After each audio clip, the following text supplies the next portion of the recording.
So today we're talking about triceps, and triceps is a three-headed muscle. It has a medial and a lateral, which is the medial is on the inside of the back of the arm and the lateral is on the outside of the back of the arm. It takes up 2/3 of the upper arm, but where most people start to go wrong with this muscle is they think that by exercising it, they're going to tone it and they're going to allow the muscle to look better. And what they end up doing is overusing the muscle. So because it takes up 2/3 of the upper body and it's a phasic mover, it really likes lighter things that are, the kayaking machine is a perfect example. It likes to move. It likes to do things where there's lots of movement. That's going to burn fat and it's going to get the tricep to work. So the fat that's collected on the top of the tricep muscle is there for a multitude of reasons, depending on your age. Obviously, there's many different things that could go wrong with fat compositions. So that's a whole different topic that we'll cover a different day. But when it comes to working tricep, we want to keep it unloaded, light, train it with 15 repetitions, and then you can pyramid a muscle light. You don't have to have a heavy weight to pyramid something. You would just start with a really light weight at 15 and really try to get it to fire, and then you could move downward from that. But the part of the tricep that I want to talk about the most today is the long head of the tricep. And we call it long head, but it should be called evil triple head, because that's the part of the muscle that's going to give most people shoulder problems and neck problems. When you don't keep your range of motions proper in your life and you start to move constantly into the scapula and the shoulder, that part of the muscle which attaches up to the shoulder blade by the ball and socket joint is going to get short, and it's going to get overused, and it's going to get tight, and it's going to restrict the arms from lifting up over the head. So when people try to lift, they jut their head forward, they may arch their back, they may curl into their abdomen. There's so many different ways of dysfunction. And it's more than likely from bad postural position, doing movements of any kind. It doesn't necessarily have to be in a gym. It could be the type of work that you do outside. It could be that you're not doing enough work and that they've gotten weak. And then when you do try to work them, now they're not working in the way that they should be. So we're going to look at a corrective exercise for that. I'm also going to show you a lat pull down and the pull-up machine on another video that you can see where you may be making these mistakes with the tricep muscle as well. So you want to see those as well. So let's get going and work the corrective exercise for this three-headed monster. All right, so here's the fun time. Let's do some anatomy on the Triceps Brachii. So this is a front view of biceps and deltoid. Subscapularis in there. We're going to spin around, and here's our tricep. So let's just remove a layer. You see these attachment sites, and then you can see you're going down to the medial head underneath. So there is the attachment to the upper arm, to the elbow, and then you get the lateral head and the long head on top of that. And you can see this still attaches to the top of the arm, and this goes in and crosses the joint. So if we click on that, let's look at the action, and we can see there's the extension of the elbow, and here is the bringing that movement up over the head.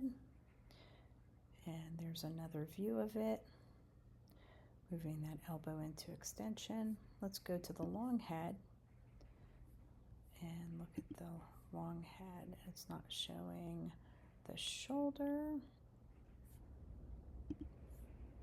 All right, and here is long head with the shoulder extension.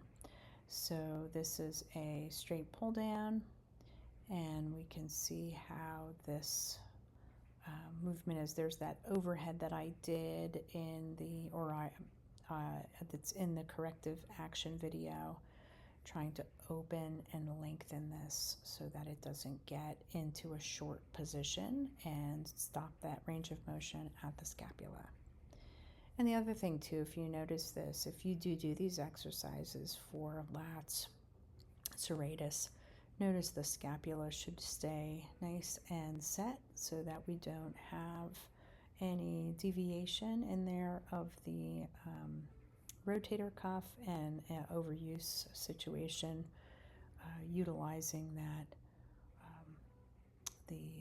what's called protraction of the scapula, and which can include so many of these smaller muscles in the upper part of the chest and shoulder blade. So we're discussing triceps today, and here are the trigger points of tricep. So we have number one is the long head that we were discussing as the in the front of the video as the three-headed monster. This is the monster part of it, and you can see it attaches up into the area where the glenoid fossa is, up in that ball and socket joint, and then down crosses the elbow. So there's your double joint cross.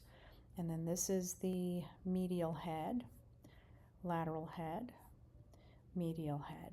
And you can see the long head's trigger points are going to go towards the shoulder and at the elbow. Medial is going to be more towards the forearm. And then the lateral head is very much in the spot that it is. So when you overwork your lateral head by possibly loading it, because this one is going to be the one that it has the nicest bulb to it, that's normally you feel it in your triceps. And this is the medial head again on the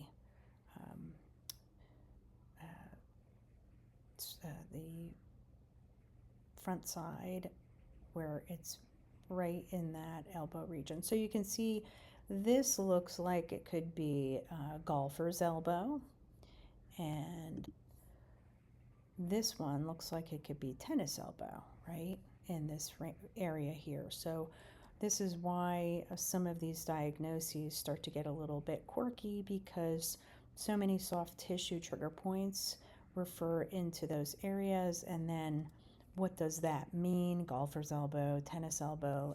Do we have any idea what that actually means? So let's look at the synergists and the antagonists to this, and maybe you'll get a bit of an idea based on that. So there's a little mistake on this. I forgot to change trapezius rhomboids to triceps, so just ignore that. But the long head antagonistically are your humeral flexors. So tricep is an extensor. So if you think about moving the arm downward and behind you, kind of like a slot machine pulling down, and the elbow flexors, same thing. So pulling downward and then pulling downward with that forearm, the muscles that control those actions.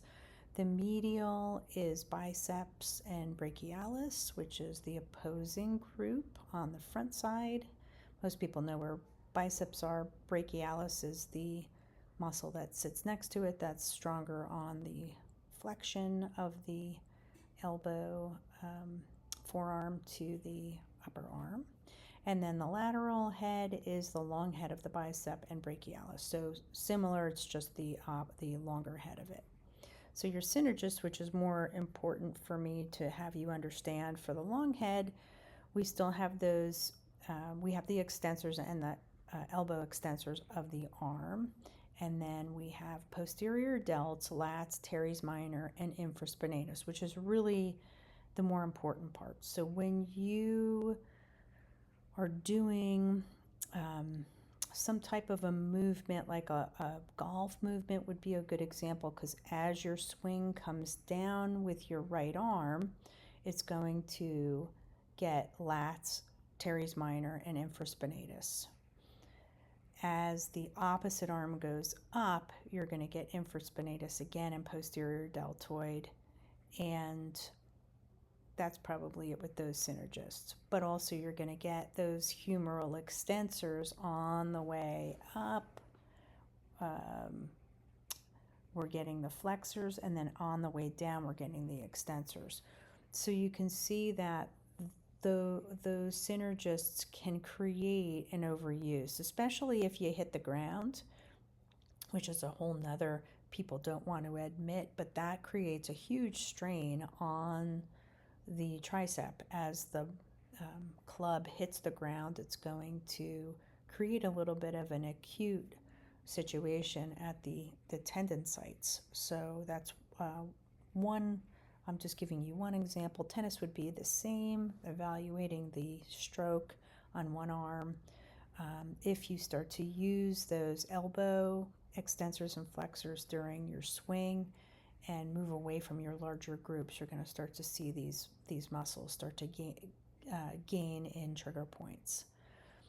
So we'll go forward into some corrective actions. This is a corrective exercise for triceps. I have 2 lighter 3-pound weights. I'm going to do these independently so that I can see my range of motion. I'm going to do these a little bit slower since they're corrective, inhaling on the way out, outward or upward into that flexion, and then drawing into that extension. And each time I move back, I'm going to try to let that body proprioceptively allow that tendon to open more, but not giving one arm more range of motion than the other. If one arm is a little bit more flexible or a lot more flexible, keep it in line with the tighter arm to keep the symmetry with your synergists. That could be a really good little quote there. Synergy with the synergist. Symmetry with the synergist. I can't even say it twice. All right, so now this is extension of the shoulder.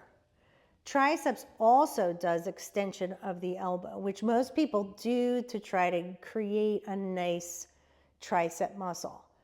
But this is just the medial, the lateral, and the long head. This only is the long head, so this is the one that you want to go after.